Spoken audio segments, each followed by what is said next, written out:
जोहार। मैं प्रभु टोकिया दादरा नगर हवेली से। मेरा प्रदेश, ये हमारा शहर, ये हमारा गांव और ये हमारी जमीन, आप सबका स्वागत है। मुझे पता है थोड़ी बहुत अव्यवस्था है, लेकिन आदिवासी समाज अव्यवस्था में व्यवस्था बनाना अच्छे से जानता है।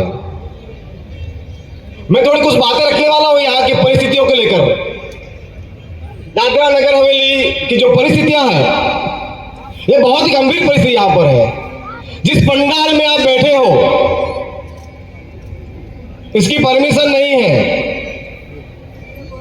जिस रैली में 4-5 किलोमीटर की जो हमारी जो रैली की यात्रा थी, जो सांस्कृतिक रैली थी, उसकी परमिशन नहीं थी।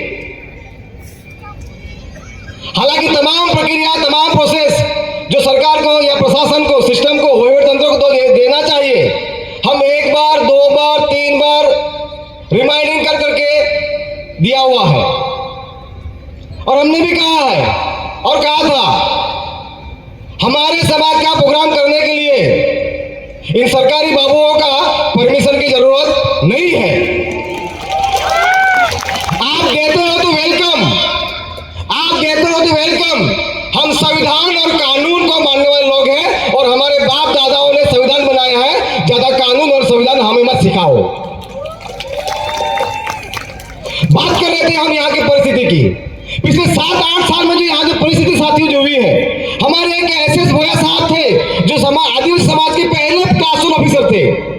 प्रशासन और सिस्टम में बैठे लोगों की वजह से उन्होंने सुसाइड कर लिया।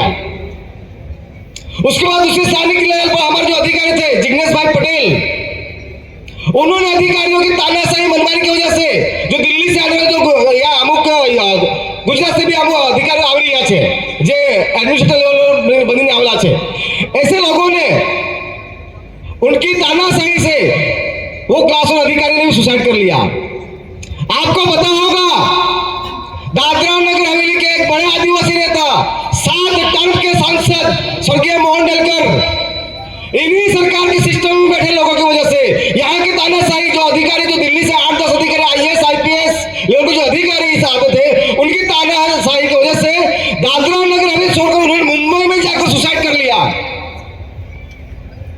उसके बाद प्रशासन और पुलिस के सामने ही एक हमारी जमीन, हमारे परिवार, आदिवासी समाज के परिवार की जमीन कब्जा लेने गए, अधिग्रहण करने गए दादागिरी से, और उनके सामने ही, पुलिस के सामने, रेवेन्यू अधिकारी के सामने ही उन्होंने अपने आप पर डीजल पेट्रोल डालकर सुसाइड कर लिया। जल गए वो और 10 दिन में वो एक्सपायर हो गई। उसके बाद हमारे एक आदिवासी बच्ची जो यहाँ पर बस का ये चलता है, ट्रांसपोर्ट चलता है गवर्नमेंट का, उसमें वो कंडक्टर की कर रही थी। उसके बाद चोरी का आरोप लगाया। दूसरे दिन उनके बाप को, माँ बाप, पिताजी को लेकर बुलाया गया और उनके पिताजी को जाहिर में बुलाया गया, तुम्हारी बेटी चोर है। ये बात कहने की वजह से उनकी बेटी को बहुत सदमा लगा और घर पे जाकर बेटी ने सुसाइड कर लिया। हमारी दूसरी आदिवासी बच्ची अभी 7-8 महीने पहले ही स्कूल में साइंस में पढ़ने वाली बच्ची, टॉप लेवल पे आने वाली बच्ची, जो 70-80% आने वाली बच्ची, एक शिक्षक ने, उच्च जाति की जो शिक्षक ने, उनको अपमान किया, उनके स्कूल के बच्चों के सामने टेबल को खड़ा कर दिया, 2 घंटे तक खड़ा कर दिया रखा, और वो बच्ची घर पे जाकर उन्होंने सुसाइड कर लिया। मैं ये इसलिए बता रहा हूं, यहाँ के प्रशासन की तानाशाही, मनमानी इतनी बढ़ गई है, ये लोग कोई कानून, कोई संविधान को यहाँ ये लोग नहीं मानते हैं। उन मामलों में अभी तक किसी मामले में एक केस को छोड़कर कोई FIR नहीं, कोई इंक्वायरी नहीं। अच्छा, जब हमारे लोगों के ऊपर केस करने की बात आती है तो खुद पुलिस फरियादी बनती है। हमारे लोग किसी केस में फंसना है तो पुलिस वाले फरियादी बन जाते हैं, कोई ऑफिसर फरियादी बन जाते हैं, लेकिन जब हमारे लोगों को न्याय देने की बात आती है तो कोई अधिकारी नहीं आते। तो ये यहाँ की वास्तविक, यहाँ की परिस्थिति है। ये सम्मेलन हमारे वही साथी कह रहे थे कि दूसरे राज्यों, सभी राज्यों में जाना चाहिए, तो हमारे आदरणीय जो 30वें महासम्मेलन के जो अध्यक्ष खैर साहब थे, उनको हमने कहा था, हमने निवेदन किया था कि हमारे दादरा नगर हवेली के आदिवासियों की समस्या परिस्थिति बहुत गंभीर है। पूरे देश में एक ऐसा प्रदेश था, दादरा नगर हवेली केंद्र शासित प्रदेश, जो कि बाहुल्य आदिवासी विस्तार के नाम से जाना जाने वाला प्रदेश था। 80 से 90% यहाँ पर आदिवासी समाज। 2020 में केंद्र की सरकार और यहाँ के प्रशासन ने मिलकर यहाँ जो दमन आप देखा होगा, सुना होगा नाम, दमन के साथ मर्ज बनाकर एक जिला बना दिया और आदिवासियों की आइडेंटिटी खत्म कर दी गई। अभी जो हमारा आदिवासी समाज है जो 80-90% था, आज की डेट में मुश्किल से 45 से 50% पर आ गया है। ये जो विकास की बात करते हैं, आदिवासियों को विकास करना, उत्थान करने की बात करते हैं और औद्योगिक इकाई लाने के बाद ये लोग टैक्स फ्री जोन घोषित करते हैं। टैक्स फ्री करने से यहाँ से करीब 2,500 से 3,000 इंडस्ट्रीज आती है। मैं आपको यहाँ मन से बता दूं, केंद्र की कोई भी सरकार आए और आदिवासी समाज की अगर उत्थान की बात करते हैं और टैक्स फ्री की बात करते हैं, तो आप समझ लो कि आदिवासियों को खत्म करने के लिए ये लोग टैक्स फ्री जोन घोषित कर रहे हैं। इसलिए जहां कहीं भी अगर टैक्स फ्री की बात करते हैं कि आदिवासियों को उत्थान के लिए, आदिवासियों के विकास के लिए हम इस विस्तार को, इस जिले को टैक्स फ्री कर रहे हैं, तो वहां पर आप खड़े हो जाइए, तैयार हो जाइए। परिस्थिति ये खड़ी होगी यहाँ पर। तो साथियों, कई बार मैं सुनता हूं, मैं एमपी बन जाऊंगा तो मैं ये कर लूंगा, मैं मिनिस्टर बन जाऊंगा तो ये कर लूंगा, मैं एमएलए बन जाऊंगा तो ये कर लूंगा। ये जो मैं जो चल रहा है ना, जब तक हम नहीं होगा, हम मिलकर नहीं, एक बात समझ ले, कोई नेता यहाँ पर, बहुत बड़े बड़े नेता, हम बुढ़िया साहब के नाम सुनते थे, हम छोटू दादा के नाम सुनते थे, हम पीएस शर्मा के नाम सुनते थे, हम मंडोलकर जी के नाम सुनते थे, इतने सक्षम लोग, हर तरह से सक्षम थे, बावजूद आज जो जीरो के यहाँ पर खड़े गए और हमारा अस्तित्व खत्म हो चुका है।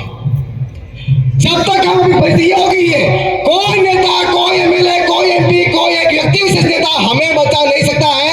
यहाँ जो यहाँ जो साथी है, ये अच्छे से समझ के मेरे साथ घूमने वाला, मेरे साथ आंदोलन करने वाला अगर एमपी एमएलए बन जाएगा तो समाज को उत्थान हो जाएगा। नहीं, उनके साथ 10, 20, 50 लोग घूमने वाले को उत्थान हो जाएगा, लेकिन समाज को उत्थान नहीं होगा। अगर ऐसा कोई नेता कह रहा है तो वो समाजों को गुमराह कर रहा है। ये आप अच्छे साफ समझ लिए। दूसरी चीज मुझे जो बात करनी थी साथियों, ज्यादा समय नहीं लूंगा। आदिवासियों को अभी अगर आप देखो, आजादी के बाद सबसे बड़ा आंदोलन हुआ किसान आंदोलन। 700 किसान शहीद हो गए और सरकार के पेट में पानी नहीं हिलता है। क्या बात करते हैं, एक साल तक फॉरेंसिक को फायदा ये मिलता है, उनको सपोर्ट मिलता है, खाने पीने के लिए सहयोग मिलता है। वो आंदोलन एक साल तक चला, 700 किसान मरते हैं और सरकार में लोगों को पेट नहीं हिलता है। तो आप समझ लो हमको किस दिशा में जाना चाहिए।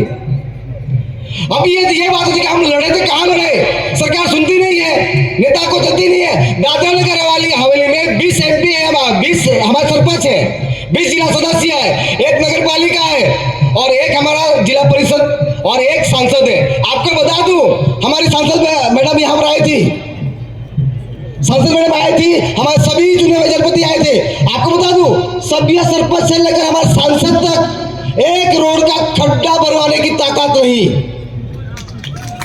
और वो बात करते हैं। मैं ये उसके अगेंस्ट में नहीं बोल रहा हूं, वो कोशिश कर रहे हैं, लेकिन प्रशासन उनको तवज्जो नहीं दे रहा है। तो आप क्या बात करते हो यहाँ पर? तो इसलिए हमने कहा था आदिवासी एकता परिषद मूवमेंट के साथ में काम कर रहे हैं। हमने कभी भी पार्टी पॉलिटिक्स को हमने वहां मौका नहीं दिया। जहां समाज है वहां हम खड़े रहेंगे और बात करेंगे और काम करेंगे। इस सोच के साथ में हमें पूरे देश के साथ साथियों को बॉर्डरलेस होकर काम करना पड़ेगा, एक मंच पर आकर हमें लड़ना पड़ेगा।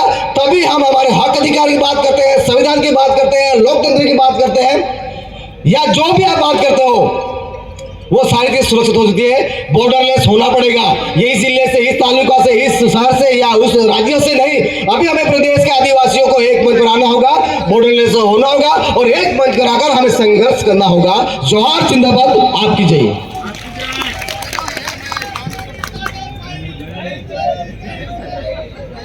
धन्यवाद प्रभु भाई टोकिया जी।